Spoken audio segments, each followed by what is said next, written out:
Jurassic World, powered by Akliz. What is up, guys? Milk here, and today we are back in action playing some Jurassic World, and it's going to be freaking amazing. If you guys enjoy, make sure to go and click the like button. I'd really appreciate it, and it'd help me out tremendously. Looks like people have been doing some work over here. They've done some stuff, so now this is completely invisible. Someone messaged me and they said they have finished the unstable induced scythe. So you can actually use unstable ingots in this mod pack and make them into tools, and they are completely unbreakable. So we have an unstable induced scythe, and so there's no need to recharge or do anything anymore. So it's just like a simple one block setup. Apparently this was really hard to make because during the stream someone tried to make this, and they were doing the unstable ingot way, which required they were making the nuggets, the unstable nuggets, which are stable but requires 1 diamond per nugget. So they end up using like all of my diamonds and all of their diamonds, and they use like several stacks of diamonds, and they end up not getting it. Well, apparently since then they've done the Pseudo Inversion Sigil ritual, and they've made this guy. So we have this. It just all it is a scythe. Now, probably what we want to do is maybe upgrade this so it one-hits everything. But, I mean, besides that, actually, you probably want to put Fortune on it as well, maybe, to get some more pearls and stuff like that. But, I mean, it's pretty much a one-block setup now, so everything is done. This guy's just giving us unlimited ender pearls, and it's amazing. Also, someone has done the courtesy and have been freaking amazing. And they've set up the Pseudo Division Sigil ritual for me. So I want to say thank you very much. So we're going to go ahead and do that. This guy right here. So it says, do not take the chest, or do not take from the chest. These are for meaty. So we can record Ritual Dragon. Oh, he already had that, and he already had this. I went and grabbed all the stuff because I had some signs at my base that actually told me about this, so I brought all the stuff with me. Anyways, let's go ahead and let's see, what is this?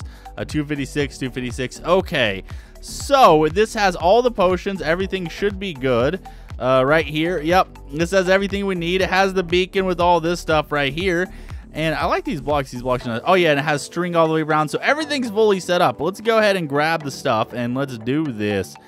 So I'm pretty sure we just built a golem and then we like murder it. So we're gonna do this, we're gonna do that, and then we murder it. Okay, the siege has begun in the end. Yes. Okay, so now we have to go through waves of enemies and kill all these guys, and then we'll actually get the ritual and some other stuff here at the end. So that's pretty awesome. So now we have to kill, I think it's like 100 mobs or something like that. But we'll have the Pseudo Inversion ritual, which lets us able to actually make stable ingots at the normal price. And we can make the Super Builders one and stuff like that. I mean, we already have the Super Builders one, but at least this way we can do it, like, I guess, correctly, or at least say we did it. Oh, let's grab all this stuff. Can we activate more than one ritual at a time? I'm hoping we can. Where's the... Oh, hey, what's up, spiders? You guys are gonna die. Yep, you're dead. And then you're dead now as well. Okay, so kills... Oh, wow. None of those counted as kills. Oh, I have to kill him with my sword, I guess. I can't use the other thing. Well, come on, summon more creatures for me.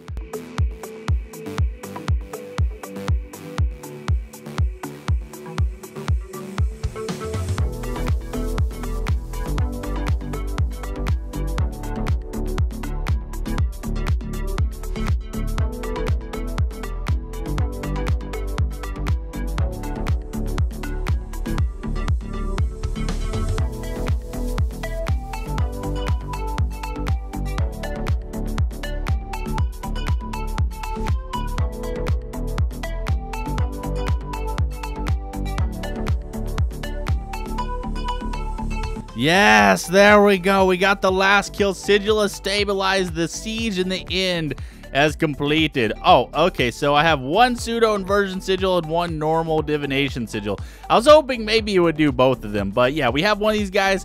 I'm pretty sure they last forever, which is sweet. And then there we go. So we've done the Pseudo Inversion Sigil ritual, which is amazing. Thank you so much.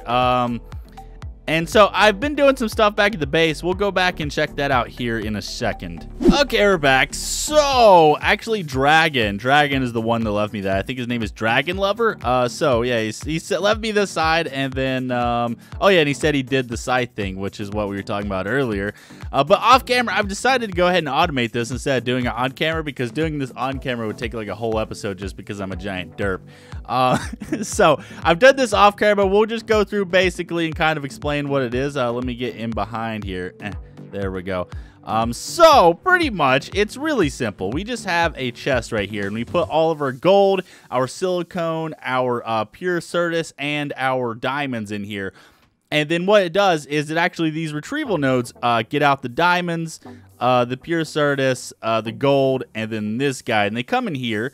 And then they make their thing in their corresponding inscriber. Then all the parts go inside this chest right here. Now, once they're in this chest, these guys make the actual processors themselves.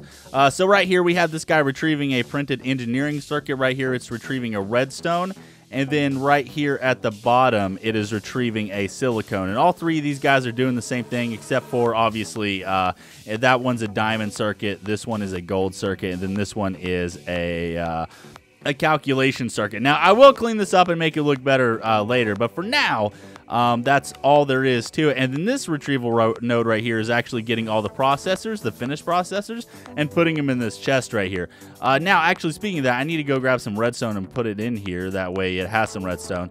But that's all I've done for automating, and it only uses one chest. So whenever we need to finally actually fully automate this guy with AE, we can just say put the actual ingredients in this chest, and then we'll have everything pulled out of this chest. So it'll just be a one channel actual like thing. So this is how you use one channel when automating inscribers or anything like that. If you had something like Steve's Factory Manager, you could actually make this look a lot nicer and prettier, just because Steve Factory Manager is like whole block sections. So that's really cool as well. So yeah, I put some redstone here. Should continue to make some stuff. Anyways, we're going to go ahead and start and apply to Energistics today. The first thing I want to make is we need I guess we need a controller. Actually, we don't even need a controller. We just need a drive, and then we actually need a thing to store stuff in. So we need, I guess, let's just go ahead and make a drive. So we need iron, glass cable. Let's go. I know I have some glass cable right here. We need iron, and then we need processors. So let me grab all these processors. And then let me grab some iron and we'll make a drive. Okay, so drive time. We will just make maybe 2 of these guys, even though we won't need that many for right now anyways. And then let's just go ahead and look up. I think maybe we should just go ahead and go straight out and make a 64K drive. This is kind of expensive starting out, but I think we can do it. So we just need a bunch of iron, redstone, and quartz glass, which needs a bunch of Certus dust and glass. So let us grab a bunch of iron, 1, 2, 3, 4, and then we'll get a bunch of Certus quartz dust, which is, I don't know where that's at. I'm probably gonna have to make some of this actually. Okay, so we're gonna try to make a 64K drive. I went ahead and got a bunch of glass. I'm actually smelting sand right now. I'm making sand up there. We're gonna try to make one 64K drive. Now to do this, we're actually gonna need 27 of these 1K storage drives. So let's just, do I not have the stuff required for the 1K? The 1K requires Certus quartz and redstone, so we're going to need a bunch of Certus quartz. Let's go ahead and grab as many as, oh man, we're running out. I need to actually, I have a bunch of raw Certus quartz that I need to turn into normal Certus quartz. We actually need to make a autonomous activator like Fortune 3 system, and we might actually use the unstable ingot thing to do that way, because it lasts forever, so we don't really have to worry about it. So we need 27 of those. So I guess we would actually need 46 of these to make 2. But anyways, let's go ahead and do this. So now we need the 4K storage components. Oh, we got that. There we go. Now we need, let's see, I guess these guys. Nope, we already have the 4K. Now we need the 16K. Oh, we need glowstone. Let's go ahead and grab some glowstone. There we go. 3 stacks should be plenty. Let's see. There we go. So we got 4 of these. Oh, we need more, don't we? No, we're good. We're good. And then now let us make this guy. So we have one 64K drive. Then now let's go ahead and make the 64K storage cell. Awesome. So we're gonna need these guys. Once you have all the stuff actually in your inventory, they're not really that hard to make. It's just getting the necessary materials to actually make it the first time. But yeah, we got one of these guys, and we have 2 drives. We actually might want to make a few more drives. I was thinking, let's go ahead and see drive. We probably want to make 7 of these. So let's go ahead. Oh, I need iron. I need iron. Let's get these guys. Boom. I want to do 1, 2, 3, 4, 5. And then, of course, this is overkill for now because we're not going to come anywhere close to filling these guys up. But I thought since our first actual system itself does not need a ME controller, we could just do something like this.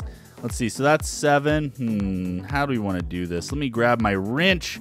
Boom. Let's get this guy. Let's do it right there. And then I want to just put maybe some cables right here. And then now let's go ahead and stick our 64K cell in here. And then now let's go ahead and grab, let's do applied energistics. We need something to be able to view our items, and we also need to be able to power this as well so we can actually store things on it. So I have one of the little things to power already made, but we need something to actually view the items, and that is called a terminal. Let me go ahead and just look up terminal instead of doing applied energistics. See, it's terminal. So yeah, crafting terminal. We need a normal terminal, which requires a formation cores, which is pretty simple. So let me make that stuff, and I will be back. Okay, so we should have everything we need, I think. Anyways, let's go ahead and try this out. So we need to make this guy, which just requires a formation and annihilation core. I went ahead and made all that stuff. So let's go ahead and do this, and then there we go. We have a ME crafting terminal. Now, I went ahead and supplied power to this. All it is just this to this, and this guy accepts energy and then goes into the network. So let's go ahead and stick this guy right here. There should be, let's see, 1, 2, 3, 4, 5, 6, 7, 8. 8 channels. So we can do up to 8 channels on any single network without a controller, which is pretty sweet. Now we can just stick anything we want in this guy. We can stick quartz glass. We can stick ME cable, logic processors, this kind of stuff. Boom, boom. Pretty much everything. We can stick everything that we want to in here. And it'll store up to 63 types of items, and it'll have 65,000 bytes. Now, that's not actually 65,000 items. I can't remember exactly how many items per byte, but it's more than 65,000 items, which is pretty sweet. Let's go ahead. What I want to do is I want to take this 16K and this, not 1K, this 4K, and then I think we're going to actually make another drive. So we want to make a 16K drive. Okay, there we go. We got a 16K drive. Let me throw all this right. So we can go ahead and stick this guy in where we want to. We can do it right here.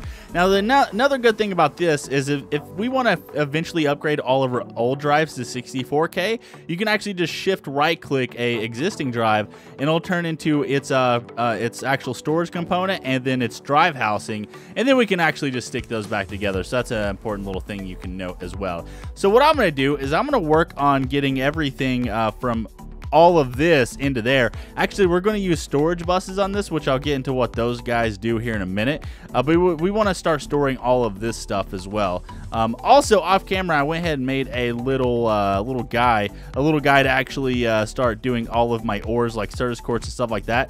So all we do is just stick ores into this side, and then this side has my fortune 3 thing, so we can get all of our redstone, our diamond, stuff like that into here, and it'll automatically convert it into its thing. Okay, we're back. So what I want to do is let's go ahead and make a ME controller. There we go. We have a controller, which is sweet. This guy is pretty awesome, and then I want to actually get rid of all of these guys right here. Now, you can use external storage in ME to actually store things, and that's what we're about to do. These guys that already have items in them, we want to keep them just because we don't want to make drives that can store a mass amount of items when we already have stuff kind of in place. And we could have actually kept all of our chests that we had here, our storage crates, but we just, I don't know, they were just kind of in the way, and we need room for wiring and stuff right here. And these guys actually aren't that good, so I went ahead and removed everything. I've stuck everything into the drive here. Now, I'm pretty sure both of these are already filled. Yeah, both of these are already filled with types. They're not necessarily filled with items, but they are filled with types. So what I want to do is let's go and take the controller right here. I want to stick the controller right here. on top of this guy. Boom, there we go. So we have this guy. Let's go ahead and kill this right here. And then what I want to do is we're going to stick a dense cable, and we're going to run a dense cable. I guess we actually didn't need to do that, but I'm going to run a dense cable from right here all the way across right here. Now this guy is going to let us actually connect everything up. Dense cables can hold up to 32 channels, which pretty much just means 32 things from Applied Energistics. Each side of the controller can actually do 32 channels as well, which is why we did a ME controller. Now, I made a bunch of storage buses, so we can actually stick these storage buses on top of these guys right here, and we'll be able to see all the items that are in these caches inside of the ME once these guys are hooked up. Now, we have to actually hook these guys up with cables, fluid cables, but the fluid cables can only transfer or can only use 8 channels per cable, which means 8 of these guys. So if we do 6 right here and then 8, there we go. That's 8 channels. Now, I'm not sure. We might be able to actually hook all of these guys up considering they're all hooked up right here. So if we do something like this, there we go. Nope. Oh, did I run out of cable? I ran out of cable. There we go. Okay, so all these guys are hooked up. Let me wrench this guy right here. And then we should see we're using oh crap. We're using 21 out of 32 channels, which is awesome. So if we now all these guys are actually stored right here. If we go into the ME, we should see all of our ingots, and it'll tell us exactly how many we have. So let's go ahead and sort by number of items. We have 8,000 coal, 3,000 lead, 2,000 copper, redstone, lapis, aluminum, tin, all that kind of stuff. So all this stuff is now recognized by the ME, which is sweet. Now the next thing we want to do is we want to actually take each of these items. So if I take like a diamond right here, we want to set this so it only stores diamonds into this, and then we want to make the priority high. Now what this does means, so let's count this. So we have 63 diamonds. Let's go ahead and stick this in here. Boom, diamond. And then if we come right here, we should see we have 64 diamonds in here. So we set the priority high, so any new items that come into the system that are of any of these types right here, they'll automatically go into these caches first. Once these caches fill up, they'll go into other places. But yeah, that's what the priority does. It makes these guys the highest priority in the system, depending on like what the other priorities of everything else is in the system. And then we went ahead and kind of like whitelisted that these diamonds can only go into this bus. So in case this guy empties out and we don't have it, you know, like locked. Like for example, if we didn't have it locked right here, and we didn't actually set the filter, then it could store any random item in the system into this cache right here, and we don't want that. So yeah, that's pretty much what I wanted to do. We just have the caches and stuff right here, and this is going to make our lives much easier. Now the next step is we're going to do all these items over here as well. And then I'd actually like to do caches and stuff like that for things like cobble for whenever we get a quarry system up and going and all that kind of stuff. So I'm going to sit here. I'm going to go ahead and whitelist, or I guess mark all these caches, and I will be back. Okay, so I figured to finish off the episode here, we could hatch a Tylosaurus, and this guy is going nuts. He's going freaking bonkers. So I don't know how big this guy's supposed to be, but I put him in my little water thing right here. It's only 1 high, so he might be really big, but we'll see. We'll see how big he gets. I mean, comment down below if he's like a huge dinosaur and like he's not gonna be able to fit here at all. That'd be pretty funny. Oh, also, I went ahead and made a couple more 60K drives. I made 64K drives. I made like 3 more or 2 more or something like that. Let's go ahead and look. Yeah, I made 3 more. We had I let the processors was like the thing that we were lacking the most. So I let those do their thing, and then it looks like, oh yeah, our Stegosaurus right here. And then, oh yeah, look at this. Look at this. We have our Parasaur. Look at our Parasaur. Oh, 7 days. Yes. Parasaur has turned into a thing. Monty is a thing now. And then our Stegosaur isn't full grown, but he's getting there. He's getting big. Hey, what's up, Stan? Hey, Stan. Look at him. 19 days like a bouse. Like a bouse. This guy is doing his thing. So it seems like the trike is not attacking. You know, it probably attacked Glacier because Glacier is a carnivore. So I didn't really think about that before. But I don't think this guy is going to attack the Parasaur, even though he attacked his another trike or whatever. I'm not sure why he attacked the trike, but he did, or she did. Mischief. Yep, female.